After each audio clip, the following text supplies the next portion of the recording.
The cause and effects of the War of 1812. In this presentation, I will be explaining some of the many causes and effects of the War of 1812, America's first declaration of war after its independence. The causes.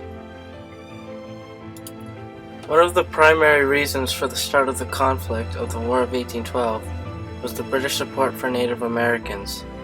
The British traded with them, shared tactics and information, and even funded and donated weapons to them, so the natives could create havoc upon the Americans and take back their land. The British were a major ally of Tecumseh's Confederacy.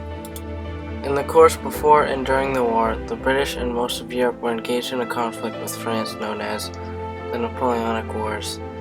The British did not want the Americans to trade with the French and were angered when the Americans did.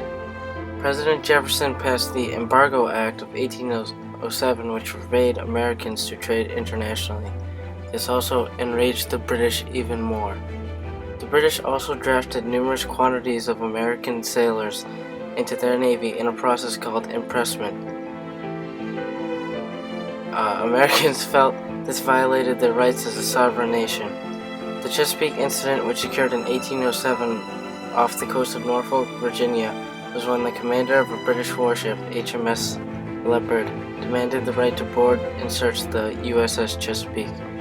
When the U.S. captain refused, the British opened fire, killing 4 Americans and wounding 17 others. The Warhawks also played a big role in instigating the war. They were made up mostly of Southern and Midwestern Democrats led by Speaker of the House Henry Clay and South Carolina Senator John C. Calhoun. They felt the British were violating America's rights as a sovereign nation and insulting American honor by doing so. Men like these would come to call the War of 1812 the Second American War for Independence. The effects.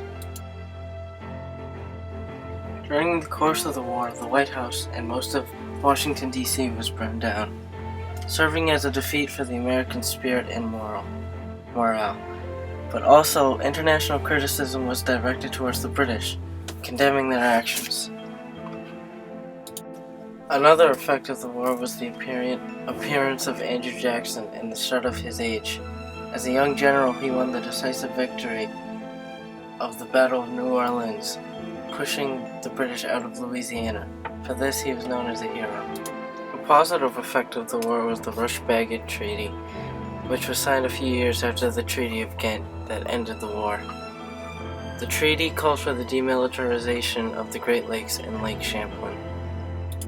The real losers of the war were the Native Americans. With the death of their leader Tecumseh in the Battle of Thames and the withdrawal of their greatest ally, the British, the Confederation of Natives dissolved soon after the war's end.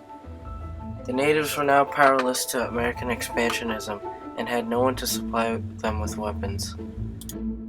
The war proved to be a military stalemate, and no changes of boundaries or territory were made. The Americans won great battles like the Battle of New Orleans and the Battle of Lake Erie, while the British repulsed the disastrous American invasion of Canada and burned down the American capital. The war's end also marked an era of lasting peace for the rest of the 19th century between America and Britain, and in that time treaties that improved their friendships like trade agreements were made. The war also marked the beginning of the end for the Federalist Party, as they were the prime opposition to the war, and this proved to diminish their influence greatly. The war also proved to begin a new age of manufacturing and trade, as the war had drafted many American farmers into service and had devastating effects on the farmland.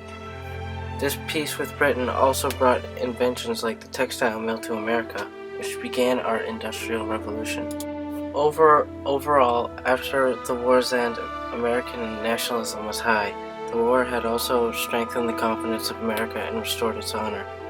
It also increased the legitimacy of America as a sovereign nation, as it had declared war upon a country, violating its right, and came out still standing. The American icon of Uncle Sam also came to be, who had humbly begun as a supplier of salted beef to the American army. We still use his icon as a sign of national spirit and pride to this day. Listen, baby,